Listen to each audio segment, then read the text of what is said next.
Buen día, mi nombre es Jason Turriago, estudiante de quinto semestre de Radiología e Imágenes Diagnósticas de la Universidad UNAT abierta y a distancia. En este momento voy a explicarles este infograma sobre el protocolo de resonancia de cerebro. Entonces comenzamos con las indicaciones del estudio, que pues la resonancia de cerebro por lo general les envía como un examen imagenológico ante patologías o persistencia de las mismas, y entre ellas tenemos unas muy comunes como son las cefaleas, los eventos cerebrovasculares, la epilepsia, los episodios compulsivos, las lesiones tumorales, metastásicas y abscesos. En esta imagen podemos visualizar una secuencia en T1 y por consiguiente seguimos entonces con las contraindicaciones. ¿Qué contraindicaciones deben haber para que no se tome este estudio? Entonces, que el paciente no puede tener ningún tipo de elemento metálico o electrónico y que debe informar si tiene algún tipo de implante metálico o en su defecto algún marcapasos, por lo cual no se llevaría a cabo el estudio. Seguimos con la preparación y ubicación del paciente. En este caso, pues se debe diligenciar un consentimiento informado, se debe retirar todo objeto metálico e informar si tiene algún tipo de implante fijo. El paciente entra en bata a la sala del resonador, se ubica el paciente de decúbito supino, con los brazos en posición anatómica y con la cabeza que va primero en dirección al isocentro. Encontramos también los niveles de corte en los diferentes planos. Encontramos que en el plano axial inicia en dirección caudocraneal en paralelo a la línea bicomisural. Vamos al plano coronal, donde va en dirección antero-posterior y paralelo al tronco del encéfalo, y en el plano sagital en dirección derecha e izquierda y paralelo a la línea mesencefálica y ortogonal a los localizadores axiales y coronales. En esta secuencia de imágenes vemos las dos secuencias que tenemos, que es T1, T2, y vemos un flare. Y en esta imagen grande, a mano derecha, vemos una, una secuencia que se llama perfusión cerebral. Muchas gracias. Hoy les voy a hablar sobre los protocolos de abdomen simple. Las indicaciones son eh, la resonancia para lograr distinguir tumores de los tejidos normales, la abundancia de la parte sanguínea en el abdomen, el origen de algún malestar abdominal, el origen de las consecuencias de las anomalías en los análisis de sangre. La preparación del paciente debe tener el consentimiento informado, ya diligenciado, y tener un ayuno de entre 6 a 8 horas. Para la posición del paciente debe ser con los pies hacia el gantry y los brazos hacia arriba sobre la cabeza. El paciente debe estar en una posición de cúbito supino. Para hablar sobre los parámetros de adquisición, sería una señal de ruido de 0,75 a 1,15 con un grosor de corte de 7 mm con un FOV de 450 por 450 mm. Para los localizadores son tres planos. En el plano coronal, el plano axial y el plano sagital. Para el nivel de corte es en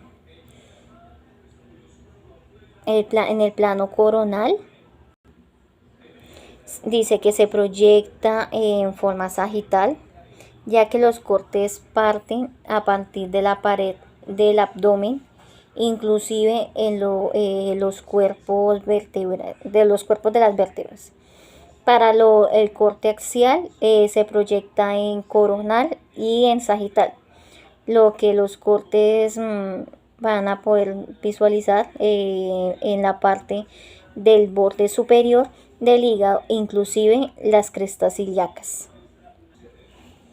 Para los protocolos de abdomen con contraste, las indicaciones, la infiltración de grasa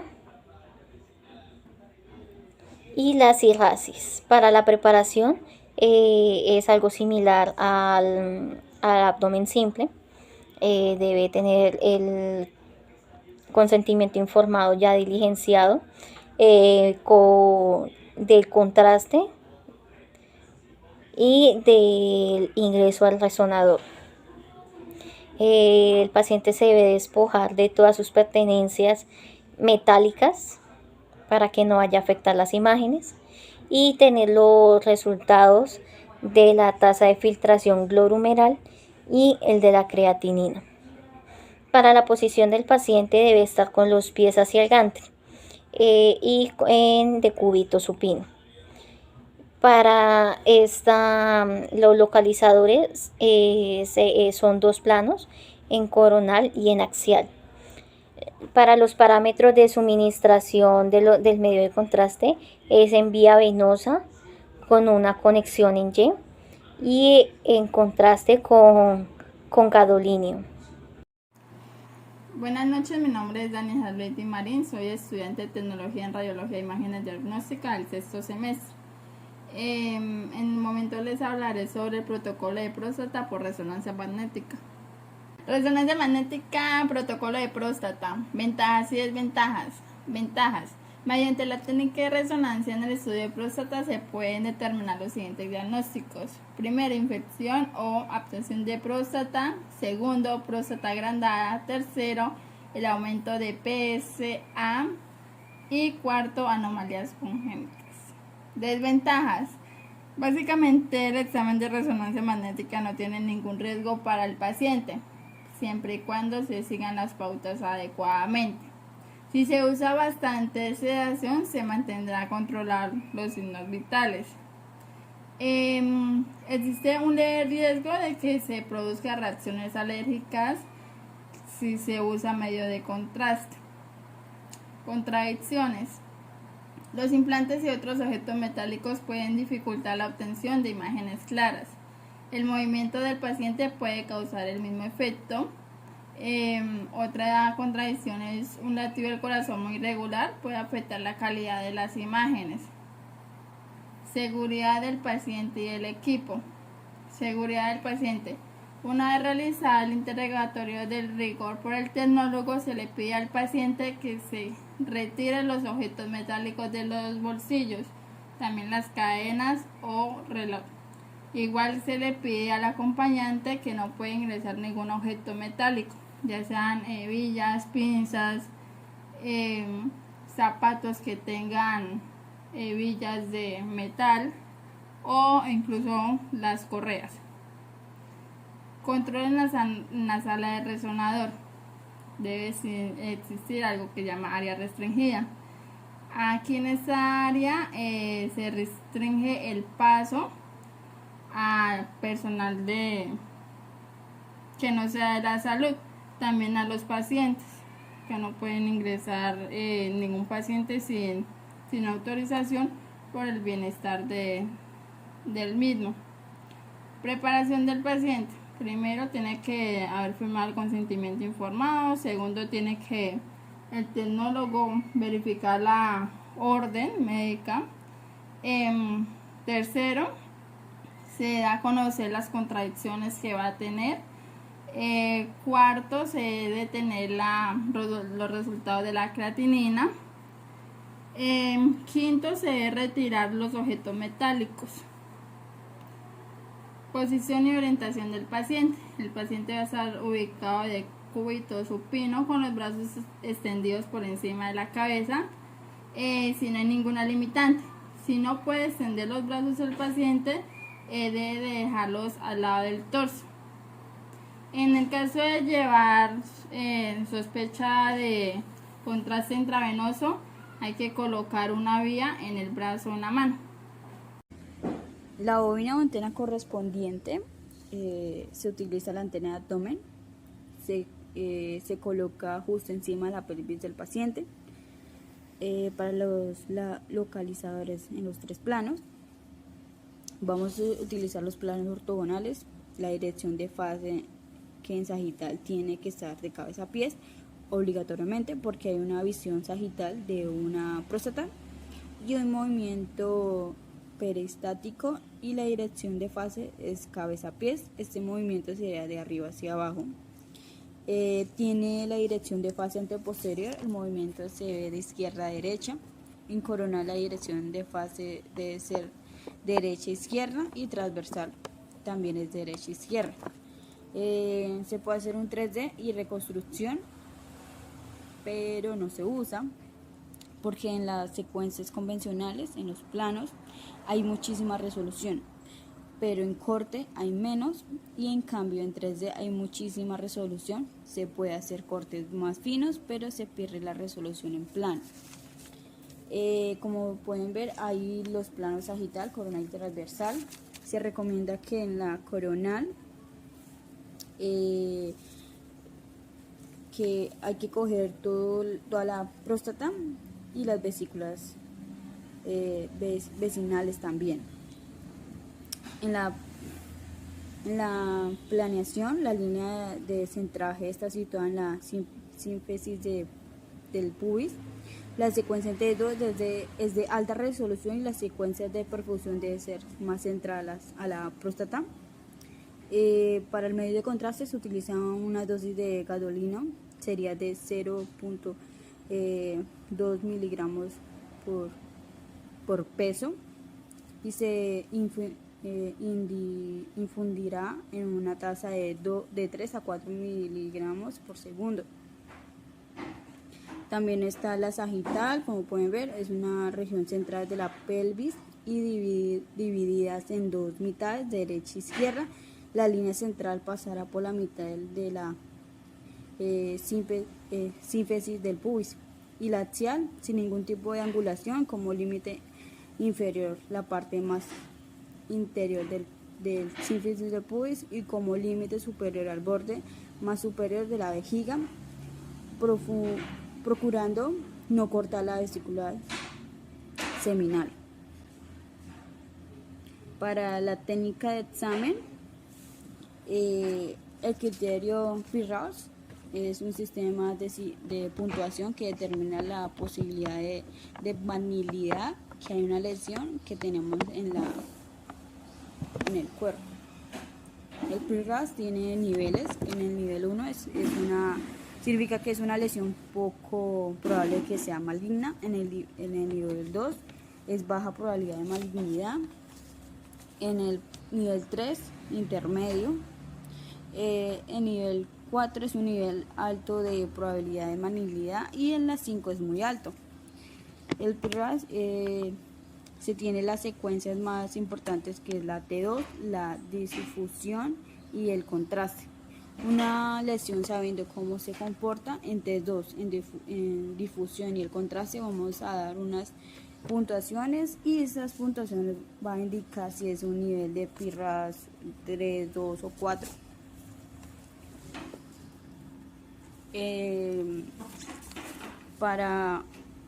Encontramos sagital en T2 con saturación de grasa, tiene un número de cortes 20, tienes un florio de 380. Imágenes del estudio, como pueden ver, está la sagital con T2 con saturación de grasa, y la secuencia axial T2, también está secuencia axial de T1 y la secuencia coronal de T2 con su saturación de grasa. Cordial saludo, mi nombre es William Reina, estudiante de la Universidad UNAT abierta a distancia, y hoy hablaremos sobre el infograma de RM de cuello de pie, protocolos. Es un procedimiento no invasivo, compañeros, por lo cual es una gran ventaja donde podremos visualizar estructuras óseas articulares, tejidos blandos, ligamentos, tendones, nervios, reconocido como la modalidad de elección para la valorización de condiciones patológicas del tobillo de pie. Las patologías más estudiadas en este estudio son trastornos sinoviales, displasias de trastorno de tendón de Aquiles, infecciones del hueso, fibromatosis, trastorno de tendones y peroné. Para este estudio hay que tener rápidamente, compañeros, una preparación del paciente y un perfilamiento. Tenemos que perfilar al paciente y es como lo perfilamos en el momento de la preparación. El paciente antes de ingresar a la sala tiene que despojarse de todo lo que es metálico, inclusive prendas, porque hay prendas que son metálicas, y se le entrega un consentimiento informado y un documento que es obligatorio que lo llene. En ese documento ahí podremos perfilar al paciente, ya que él nos va a informar si tiene marcapasos, si tiene bombas, si tiene algún estimulador para el corazón, y las mujeres nos van a informar si están en embarazo. Ahí ya al saber esto vamos a perfilarlo. Hay pacientes que tienen marcapasos y tienen bombas, pero ya sabiendo la marca del marcapasos, valga la redundancia, sabemos que hay unos tipos de marcapasos que no generan magnetismo. ¿Por qué? Porque este estudio se hace por medio de dos imanes muy grandes que van a generar un campo magnético. Si el paciente tiene algo metálico en su cuerpo, va a ser arrancado con violencia y de esa manera pues vamos a generar o causar daño. En el perfilamiento quiere decir que vamos a hallar pacientes que tienen de pronto alguna bala incrustada en su cuerpo. Esos pacientes que no le sacaron esa bala porque el especialista prefirió dejarla porque lastimaba algún órgano, podría ser movido o removido en el magnetismo, por lo cual tenemos que informarle al profesional de esta clase de pacientes. También vamos a proteger el equipo y lo protegemos de la misma manera. Al ya tener un perfilamiento, al ya conocer nuestro paciente y haberlo preparado, sabemos que al generar un gran magnetismo tenemos pacientes que son asistidos por balas de oxígeno. Estas balas de oxígeno no pueden ingresar a la sala de estudio, ya que esa bala sería atraída hacia la dona, generando daño al paciente, a las personas que se encuentren en medio de la exposición de la bala hacia la dona y al mismo equipo. Entonces ahí tenemos el cuidado del equipo. Como vemos en la imagen, vamos a ver qué antena tenemos que usar para esto. Normalmente la antena más usada es la de rodilla o en ocasiones en otras salas también usan la de cerebro o la de cráneo, llamada así.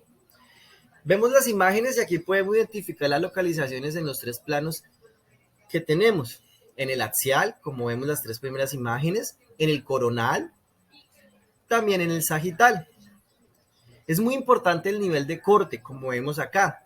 La planeación de los ejes axiales y coronales y sagitales se deben planear con un FOB lo suficientemente grande para cubrir el cuello del pie del paciente. En el plano axial se grafica a partir de los planos sagitales y coronales. Estos planos y los cortes deben ser paralelos a la articulación de tipo peroné astragalino y debe cubrir toda la articulación del cuello del pie. ¿Listo? En el plano coronal se grafica desde la planeación sagital y axial. En este último plano se grafican los cortes perpendiculares a los malleolos mediales y laterales. Y en el plano sagital, paralelo a la tibia, y los cortes se planean desde el tendón de Aquiles hasta la articulación tarsometatarsiana.